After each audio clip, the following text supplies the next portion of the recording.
Etong TCAS projects po ay projects na ginagawa ng DPWH para sa Armed Forces of the Philippines. And then nakita ko yung mga projects, mga barracks, Mga ano po, mga maliliit na facilities in the bases. yeah, and the completion, as you know, Your Honor, the amounts also were gradually being reduced through the years. And for this year, Your Honor, we propose that this be scrapped already and all the implementations be done by the DND-AFP. Secretary, because I also saw, we asked for some updates from the department.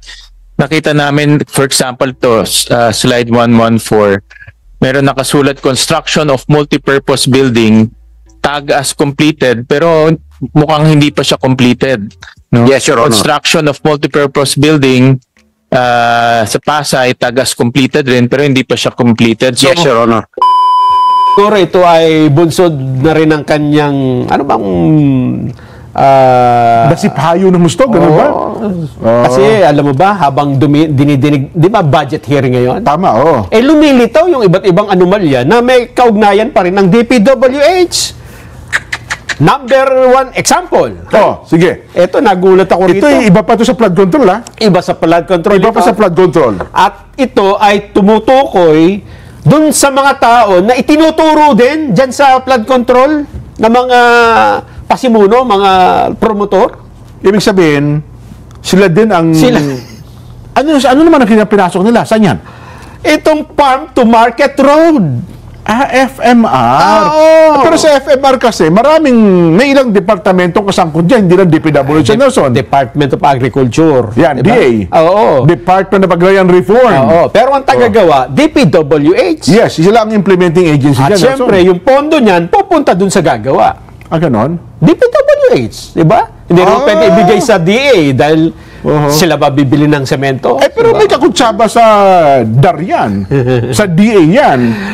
Diba? Tingnan natin, ha? Oh. Alam mo ba kung ano ang nadiskubre sa farm to market road? Ba? Overpriced daw po ng 10.3 billion pesos.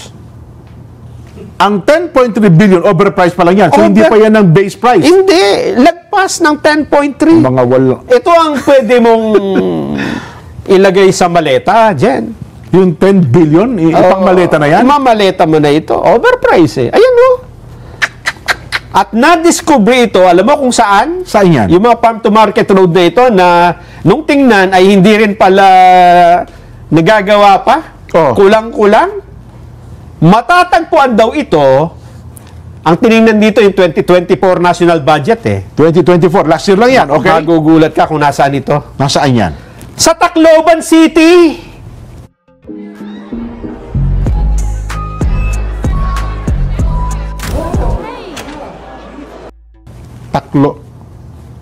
Teka.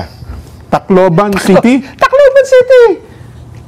Totoo, baka naman baka lang dinadamay nyo na naman si dating Speaker Martin Romualdez dyan, ha? Hindi naman binanggit yung pangalan niya rito. Tacloban City lang nakalagay. Ganon? At Camarines Sur!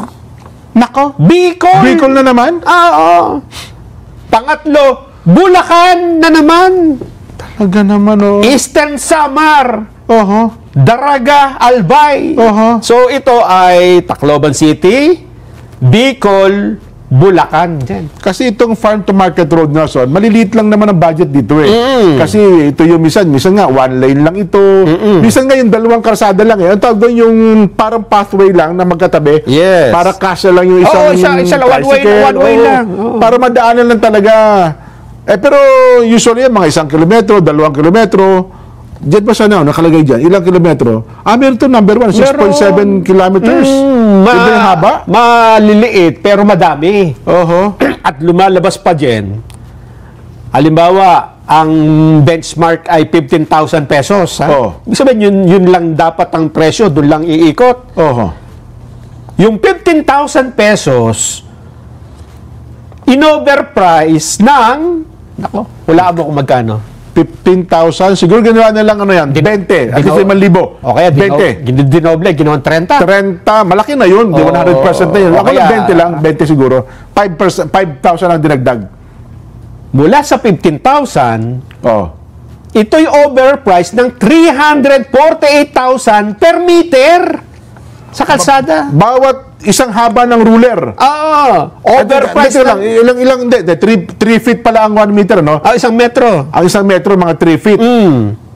Ang presyo, magkano? Dapat 15,000 benchmark na Oo. halaga. Pero sila, ginawa nilang, Lagpas ng 348,000 per meter.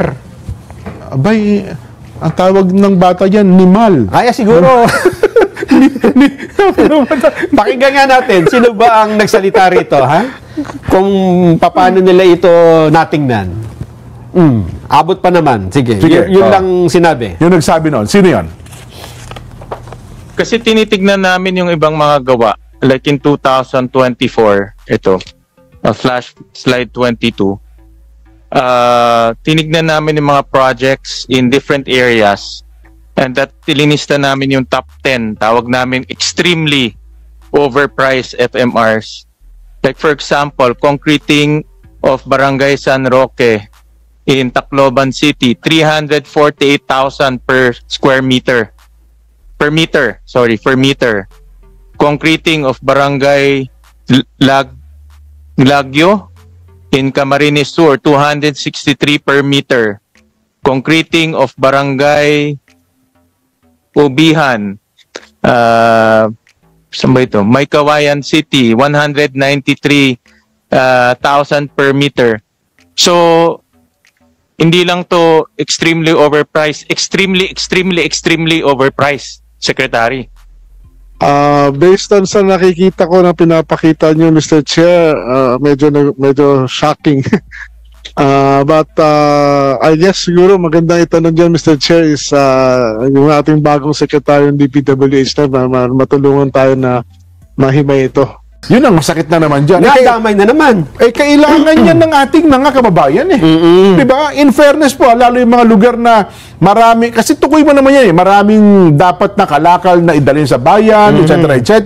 Pero wala pong farm to market road, nasisira ang mga kalakal. Totoo. Oo. Diba? Oo. Bukod dyan, ito sa farm to market road dyan. Yan, DPWH, DAR at saka DA. Ito pa ang nadiskubre. Pati Meron pala pa? yung mga barracks na mga sundalo at iba pang mga pagawain para sa mga sundalo ay Ayan, hindi ko nakakayanin yan, Nelson. ganun din. Hindi ko na hindi ko na pati gamit ng mga sundalo. Anong ginawa? Pinatungan din o binawasan ng pondo? Paano ginawa niya? Mukhang Ako, maghahasa talaga ako ng gulok dyan, Nelson. mukhang Ha? na-ghost project din. Totally wala. Wala. Completed? Nireport na completed, pagtingin wala. Ayaw na mga sundalong gamitin sila sa ganyan. Siguro, Jen, di ba Oo. yung PMA nandyan sa Baguio? Tama.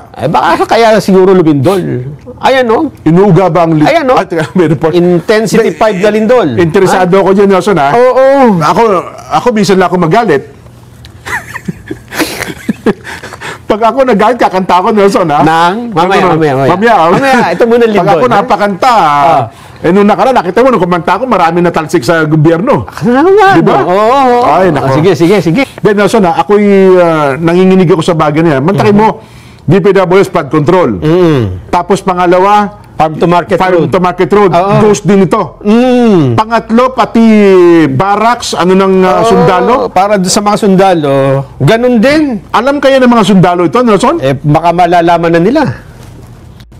Ang dami pa naman nakatutok sa atin ng mga sundalo, ha? Iba- Ngayon nalaman ko, Nakatutok yung... hindi, nakikinig, Mata lang, mata. nakikinig lang sila, no? Hindi tayo tinututukan. Paano natuklasan? Saan naman na Bulgarian? Na-discover. Doon pa rin sa budget hearing. Abay talaga naman, Kasi oo. siyempre, tingnan Oo. yung budget nyo. Ito, meron kayong 15 billion pesos na pondo. 15 billion pesos. Oo. Okay. Ang project ay kung tawagin ay TICAS. Ha? Tikas. Tama, mga sundalo talaga. Tikas. Mga matitikas talaga yan. Oo. Project TICAS. TICAS. Pero ang ibig sabihin yan ay tatag ng infrastruktura para sa kapayapaan at seguridad. Nako. TICAS program ng DPWH. So, programa ng DPWH to para sa mga sundalo natin? Kaya TICAS ang tawag. Alam ba ito ni General Romeo Browner? Palagay ko alam niya ito. Kasi para sa kanila to ha? Mula 2023 hanggang 2025, 15 billion ang kabuuan? Oo. Dapat ang itatayo nito, mga barracks o Lahat ng mga nationwide. Oo, lahat ng mga kailangan ng mga sundalo. Grabe na Lumilitaw, yung mga project pala, kung hindi man natapos, hindi nagamit. Ibig sabihin, may mga hindi na... Oo nga naman, paano mo gagamitin yung hindi tapos na proyekto, di ba? Oo nga naman. Pero ni-report din ba nilang completed ito? Completed! 15 billion pesos proyekto ng DPWH para sa militar. Completed! Nakakapanginig lalo Ito, pakinggan mo. Sabi ni Defense Secretary Gibo Chodoro, merong 944 projects sa TICAS program. Nationwide, 944. Okay. 648 nakaabot ng first phase. Ibig sabihin siguro ano lang yan? Yan siguro poste-poste. Poste-poste. Yung land development siguro. 600 majority 648, di ba? Okay. Pero dineklara completed. Hindi. Pwede ba natin parinig? Meron ba tayo boss niya? Pakinggan natin. Sige nga po. Pakinggan nga natin. Sino? Secretary Gibo? Sa pagdinig ng Senado? Pakinggan natin. This is on the topic of the TICAS projects. Yes, Your Honor. And I'll just flash on the screen. Nakita ko sa budget na merong 3 billion for 2026 for TICAS projects. And then for 2025 is 4.6 billion. But from 2019 up to now, there are about 944 projects. And then I saw in the last few years, pababa yung completion rate, meaning yung natatapos versus budget. No? Yes, Your Honor. So, Mr. Secretary, can you discuss with us, ano itong TICAS projects? Etong TICAS projects po ay projects na ginagawa ng DPWH para sa Armed Forces of the Philippines. And then nakita ko yung mga projects, mga barracks, mga ano po, mga maliliit na facilities in the bases. Yeah, and the completion, as you know, Your Honor, the amounts also were gradually being reduced through the years. And for this year, Your Honor, we propose that this be scrapped already and all the implementations be done by the DND-AFP. Secretary, because I also saw, we asked for some updates from the department. Nakita namin, for example, slide 114, meron nakasulat, construction of multipurpose building, tag as completed, pero mukhang hindi pa siya completed. No? Yes, Your Honor. Construction of multipurpose building sa Pasay, tag as completed rin, pero hindi pa siya completed. So, Yes, Your Honor. I believe ang gumagawa nito, DPWH. Yes, Your Honor. Kasi yung pondo ng TICAS nasa DPWH. Yes, Your Honor. Pero hindi nila natatapos yung proyekto. Yes, Your Honor. So, sayang naman yung building kasi nandyan na yung building pero hindi nagagamit for the purposes of the department. And ano po, ang wala pa pong validation kung structurally pwede namin gamitin o hindi. Kaya yung remedyo po dyan ay sisiyasatin ho namin na mabuti ang mga projects na to at we will report to the committee. Actually, we have already the inventory we are willing to submit, and we will talk with Secretary Dizon what the remediation for this will be, to include filing of appropriate cases against the responsible people. Grabe ito, Nelson, ha? Hindi maliit na halaga, 15 billion. So, sabihin, anomalya din pala ito. Anomalya. Sino kaya proponent nito, no? Sino kaya proponent at alam mo, ayaw ng Pangulong Bongbong na pinaglalangan ninyo mga sundalo, ha? Ang dami na. Di ba? Pinaglalangan ninyo ang sundalo at gagamitin pa natin sila sa ganitong klase ng anomalya? Tingnan mo, Jen, ha? Oh. Buti ito naka-live sa Senado. Ayun, nakikita Nakapagsalita si Defense Secretary Gibo Teodoro. nakapagpapaliwanag, oh. Kung halimbawa, ginaya nila ang ICI, na wag ito ipakita. To. Di ikaw ang iisipin mo, naku, ito ang pati pala mga Sundalo, Defense Department natin. Defense Department, may mga anomalya. Yan ang lilitaw. Kasi bulag tayo eh. Totoo. Hindi natin nakita, hindi natin alam yung mga pangyayari. Yan po ang importansya ng naka-live yung hearing. Di ba? Pero ang gusto ko malaman ito, alam nga namang maaprubahan ng budget at may tayo yung building sa base ng sundalo, hindi alam ng opisyal. Siyempre, pipirmahan nila yan. Yung camp commander, yung kung sino man, di ba? Siyempre, aprubahan nila. Alam nga naman, pumasok doon yung construction worker ng DPW. May gagawa kami ito, wala kang pakialam, ha? Yes. Baka kinulata ka ng M16 no, pagka nagkataon. Kaya nga. Malalim ito, Jen. At hindi maliit na halaga, 15 billion in 2 years. Sa lahat-lahat na ito. Tapos idadagdag pa natin dyan, Nason, yun namang, anong tawag natin dito? Yung ghost project din ng mga health centers Yan pa. under DOH naman. Oo. Grabe naman, oo. Kaya pala talaga sabi, sukdulan na talaga ang graft and corruption. Talaga naman, oo. Sa nakalipas na mga taon. Wala ka nang masulingan eh. No? Flood control, ghost. Farm to market road, ghost.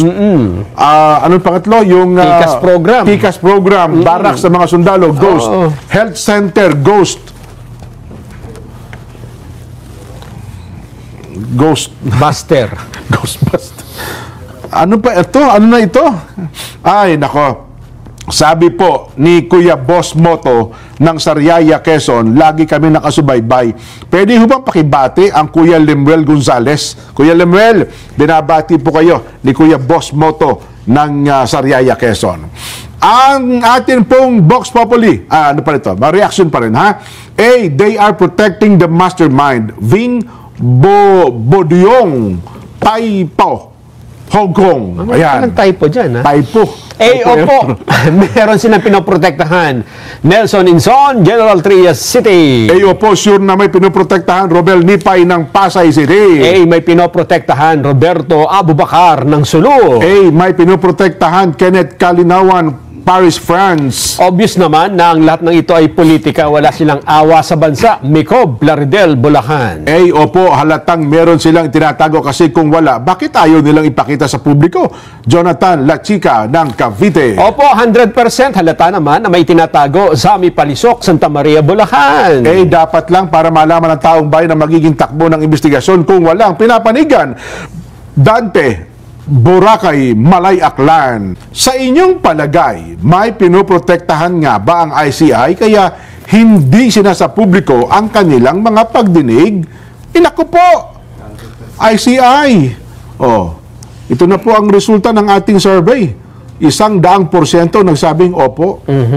Naku, Kasi tiwala ang usapan dito eh. Trust eh. May trust issue eh. Totoo. Kaya ibukas nyo na po yan. Mas, kung titimbangin, mas mabigat po yung sentimiento na dapat mapakinggan ito. Kung ayaw nyo po ng video, importante kahit audio man lang, di ba? Kasi sa hearing naman, di natin kailangan makita yung mga nandiyan sa loob At least alam lang natin kung ano sinasabi ng mga nandyan po sa pagdinig. Ay, nako. Masayang panonood po muna kila Kareli at Lenny Hugo ng New Era Dasmariñas, Cavite. Ayan. Okay na tayo? Okay na. Bukas naman yung iba. Oo nga. Ang dami nating topic ngayon eh. Sumakit ng dibdib ko sa mga natuklasan mga ghost na yan.